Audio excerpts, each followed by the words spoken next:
حضرت مولا علی شیر خدا کرم اللہ تعالی وجہ الکریم فرماتے ہیں نبی پاک ایک سفر پہ گئے تو مجھے اپنا نائب بنا کے مدینے میں چھوڑ گئے حفاظت کے لیے.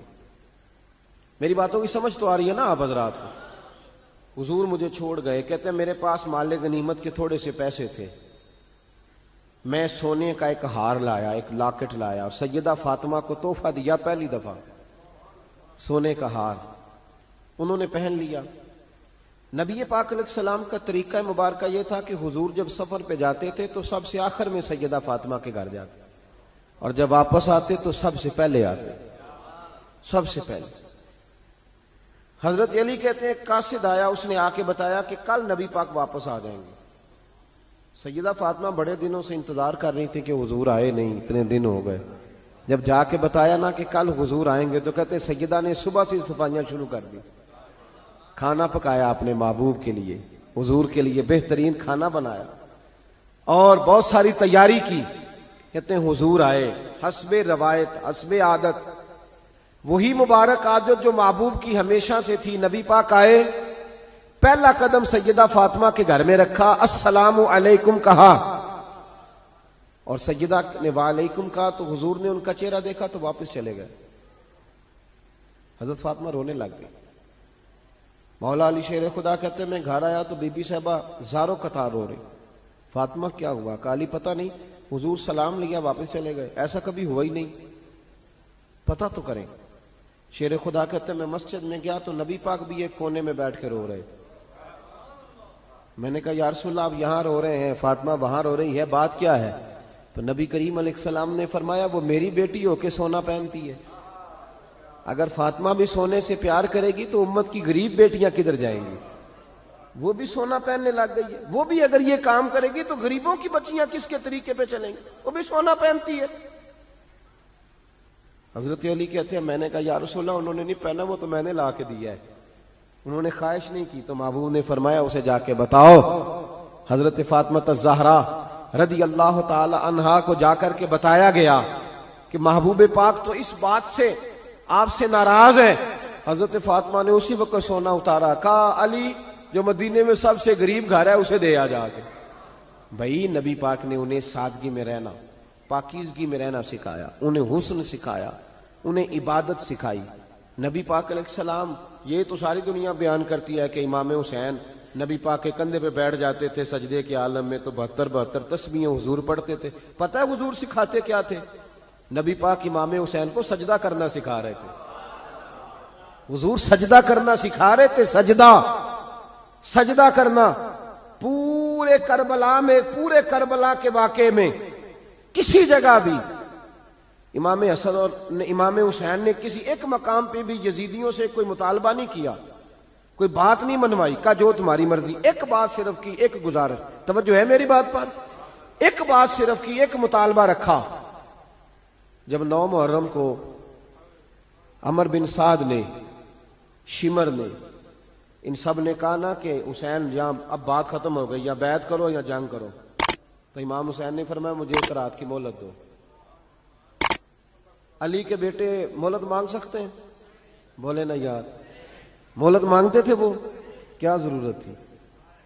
امام حسین نے فرمایا مجھے مہلت دے، ایک رات رہ گئی ہے، میں راج کے سجدے کرنا چاہتا ہوں. سجدوں کے لیے مہلت مانگی، سجدوں کے لیے. توجہ ہے میری بات پر؟ محفلیں لمبی، نمازیں چھوٹی. 24 گھنٹے آپ کسی کو بٹھا لیں باہر، وہ بیٹھا رہے گا، گپے لگائیں. نماز کا ٹائم ہوگا تو پتہ نہیں کیا ہو جاتا ہے، لوگوں دوڑ گئے، او ہو نماز پڑھنی پڑ جائے گی. ایسے لگتا ہے جیسے کوئی بہت مشکل مرحلہ آن پڑا. بھائی کربلا والوں کا تو پیغام ہی نماز ہے، ان کا تو طریقہ ہی نماز ہے. امام حسین نے کہا ایک رات کی مہلت، فقط اس لیے کہ میں کھل کے نمازیں پڑھ لوں. ساری رات بڑی باتیں تھی نا، بڑی باتیں. سیدہ زینب سے دکھ سکھ کر سکتے تھے ساری رات، امام زین العابدین کو بڑی باتیں بتا سکتے، بڑا کچھ ہو سکتا تھا. لیکن امام زین العابدین کہتے ہیں ساری رات حسین ابن علی نے سر سجدے سے نہیں اٹھایا. چل تو اس طرح کر، امام حسین تو ساری زندگی ساری رات پڑھتے رہے نا، تو چل ایک رات کی عبادت کر ان کے نام پر، ایک رات ساری جاگ. نہیں نا تسی ہاں کی تھی، ایک رات کہی ہے میں نے. بڑا مشکل ہے ہمارے لیے. آپ یقین کریں مسلح، اور پھر کسی نے ہمیں کان میں بتا دیا کہ تسی نسبت آ لے ہو، تسی بخشے ہو. اے کوئی پکی گل دس گیا ساتھ، اس میں کوئی شک نہیں کہ نسبت سے بخشے جائیں گے. لیکن امام حسین ڈائریکٹ نواسے ہیں نبی پاک کے. اگر وہ نسبت کے باوجود بھی ساری ساری رات نماز پڑھتے ہیں، تو کس قسم کا نسبت والا ہے کہ 10 محرم کو بھی تیری ساری قضا ہو جاتی ہے، ساری قضا چھٹی، ہم نسبت والے ہیں. بس نسبت کا یہ معیار ہوتا ہے. نسبت کا معیار یہ ہوتا ہے کہ جو محبوب نے کیا وہ ہم نے کر کے چھوڑنا ہے، وہ کام کرنا ہے. اور پھر اہل بیت نبوت کا اسوہ حسنہ پردہ ہے. پردہ بڑی گمراہی آ گئی ہے امت میں. اب جو بچی ایم بی اے کر لیتی ہے، وہ سب سے پہلے یہ مطالبہ کرتی ہے کہ ہمارے حقوق برابر کے. اسلام نے عورت کو برابر کے حقوق نہیں دیے، عزت والے حقوق دیے. کون سے حقوق دیے؟ بولیے. میں ایک یونیورسٹی میں تھا تو ایک بچی نے پیغام دیا، کہنے لگی جی، بچیاں بھی تھی پردے میں بیٹھی ہوئی، لیکچر یونیورسٹی میں ہو رہا تھا، تو اس نے کہا جی عورت کا تو گھر ہی کوئی نہیں ہوتا،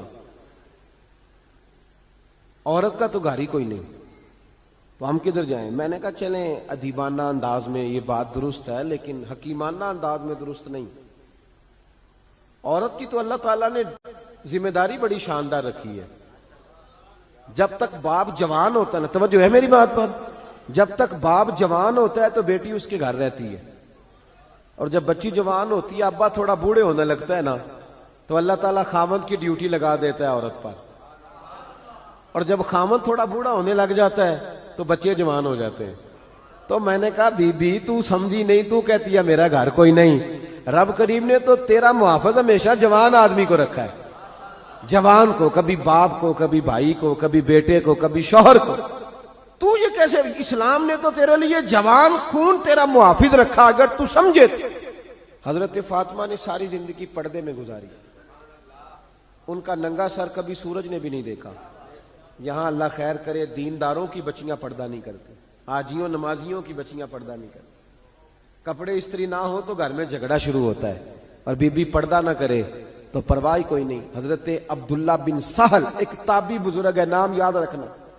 عبداللہ بن سہل کہتے ہیں سیدہ زینب جب کربلا سے واپس آئیں تو وہ میری پڑوسن تھیں. 15 سال کہتے میں ان کا پڑوسی رہا ہوں. 15 سال، 15 امام شورانی نے اس کو لکھا ہے، 15 سال میں حضرت زینب کا پڑوسی رہا. کبھی ہوتا ہے نا کہ بی بی برقع پہن کے باہر نکل آتی ہے، بازار جانا ہے، دوائی لینی ہے، کوئی کام ہے. کہتے ہیں 15 سال میں پڑوسی رہا، پر میں نے پردوں میں چھپی ہوئی زینب بھی کبھی نہیں دیکھی. کہتا نا برقعے میں بندہ بی بی دیکھ لیتا، میں نے پردے میں چھپی ہوئی بھی بی بی کبھی نہیں دیکھی. تو کربلا والوں کا تو طریقہ پردہ ہے، ان کا طریقہ. اب آخری بات سنیں، کربلا والوں کا طریقہ حوصلہ ہے، ہمت ہے. ہمارے ہاں نا خودکشیاں عام، جھگڑا عام، لڑائی عام. اس کی وجہ یہ کہ حوصلہ کوئی نہیں. ذرا سی بات کوئی بندہ برداشت کرنے کو تیار. اہل بیت کا جو طریقہ ہے نا وہ حوصلہ ہے، وہ صبر ہے. وہ چلے محبت کی بات ہے کر دیتا ہوں. ایک بابا جی سے میں نے پوچھا، میں نے کہا جناب صحت کیسی ہے؟ کہ دکھا نہیں وڈیریاں کر چھڑیا. میں کہا کنی عمر ہے تہاڈی؟ کہندا میں عمر تے ایویں 76 کو سال ہے. تو میں کہا دکھاں تو بغیر بھی ہوں تساں وڈیریا ہی ہونا سی. بس کر دے، دکھوں کو بدنام کیا ہوا بلا وجہ. اب بس کریں، وڈیرے ہونا تھا کہ نہیں ہونا تھا؟ تو نہ دکھاں دا لا دیتا ہے. ہجوم غم میں بھی توہین نے ضبط غم نہ ہوئی، ہم تو اس احتیاط سے روئے کہ آنکھ نم نہ ہوئی. اللہ والے تو مطلب شکوہ کرنا ہر وقت شکوہ، حوصلہ ہی کوئی نہیں، سکون ہی کوئی نہیں، پریشانی بڑی ہے جی، آزمائش بڑی ہے. کبھی آپ نے کہیں سنا ہے کہ واقعہ کربلا کے بعد حضرت زینب معاذ اللہ نفسیاتی مریض ہو گئی تھی؟ امام زین العابدین، سیدہ سکینہ، حضرت صغرا وہ حوصلے میں رہے، متوانا رہے. امام زین العابدین نے اس کے بعد بھی کئی دفعہ پیروں میں بیڑیاں پہنی، کئی دفعہ. سادات کا خاندان چلا. یہ جو داتا علی اجویری نے آ کے آپ کو کلمہ پڑھایا یہ بھی سید زادے ہیں. سیدوں کا قافلہ رکا نہیں، یہ خواجہ اجمیری بھی سید زادے، غوث پاک جیلانی بھی سید زادے. یہ سادات کا سلسلہ چلتا رہا. بار بار آ کے امت کی قیادت کی ان لوگوں نے. جب دیکھیں نا یہاں کسی بندے کا کٹا ہوا ہاتھ پھینکا جائے نا، بلکہ انگلی پھینک دی جائے تو لوگ ڈر کے بھاگ جائیں گے. کسی کا، اپنے کسی کا نہیں، کسی کا. کیونکہ انسان کا وجود کٹ جائے تو دہشت پیدا ہوتی. آپ ڈر کے بھاگ جائیں گے. امام حسین کا کٹا ہوا سر، توجہ ہے میری بات پر؟ ذرا غور کرنا. بندے کا سر کٹ جائے، ہم سنتے ہیں بات پر غور نہیں کرتے. دھاڑ ان کا پڑا تھا کربلا میں، کٹا ہوا سر، زلفیں، پگڑی، کٹا ہوا سر نیزے پہ. آگے آگے سر جا رہا ہے، پیچھے سیدہ زینب جا رہی. با پردہ یزید کے دربار میں پہنچی. بی بی صاحبہ پردے میں بیٹھ گئی. یزید کہنے لگا دیکھ لو اللہ نے مجھے عزت دی اور میرے دشمنوں کا معاذ اللہ کیا حال ہوا. جب اس نے یہ کہا نا تو حضرت نعمان بن بشیر صحابی بیٹھے تھے، اور ساتھ کہتے ہیں میرے ایک نابینا صحابی بھی بیٹھے تھے. حضرت نعمان بن بشیر کہتے ہیں کہ جب اس نے یہ کہا نا کہ اللہ نے مجھے عزت دی اور نقل کفر کفر نہ باشد، میرے دشمنوں کا یہ حال ہوا، تو کہتے ہیں سیدہ زینب وہاں سے اٹھ کے کھڑی ہو گئی. با پردہ سیدہ زینب کھڑی ہوئی اور فرماتے ہیں اس طرح نہیں کھڑی ہوئی کہ بیویاں روتی ہیں تو کہتی ہیں ہائے یہ ہو، اس طرح نہیں، حوصلہ، ہمت. اور جس طرح کوئی سیاںا خطیب خطبہ پڑھتا ہے اس طرح سیدہ نے خطبہ پڑھا. پہلے اللہ کی حمد کی، پھر نبی پاک پہ درود پڑھا، اور پھر قرآن پاک کی آیت پڑھی وَتُعِزُّ مَن تَشَاءُ وَتُذِلُّ مَن تَشَاءُ. یہ آیت پڑھی.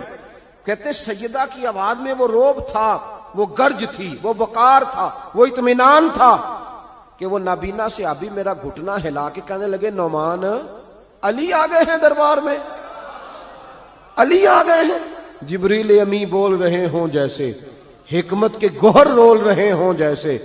دربار دمشق میں بی بی زینب کا خطاب، منبر پہ علی بول رہے ہوں جیسے.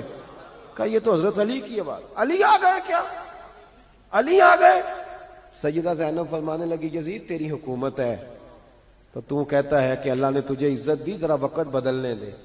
ذکر تیرا بھی ہوگا پر تجھ پر لوگ لعنت برسائیں گے، اور جب میرے حسین کا ذکر ہوگا تو خطیب جمعے کے خطبے میں ذکر کیا کریں گے، خطبوں میں میرے نام. بھائی حوصلہ پیدا کرے زندگی میں. ہمارے اندر حوصلہ نہیں رہا، حوصلہ نہیں، توانائی نہیں. ذرا ذرا سی بات پہ ہم بگڑتے ہیں، ناراض ہوتے ہیں. اپنی طبیعتوں کو اکٹھا کریں. پہلا سبق یہ عرض کیا ہے کہ اہل بیت سے پیار کریں، بحث چھوڑ دیں. صحابہ سے پیار کریں اور بحث، نبی پاک کا میلاد منائیں اور بحث کرنی چھوڑ دیں. اور دوسری بات یہ کہ اہل بیت کا طریقہ فقر و فاقہ ہے، ان کا طریقہ سخاوت ہے، ان کا طریقہ پردہ ہے، ان کا طریقہ عبادت ہے، ان کا طریقہ حوصلہ ہے. حوصلہ مند زندگی گزاریں، توانائی والی زندگی گزاریں.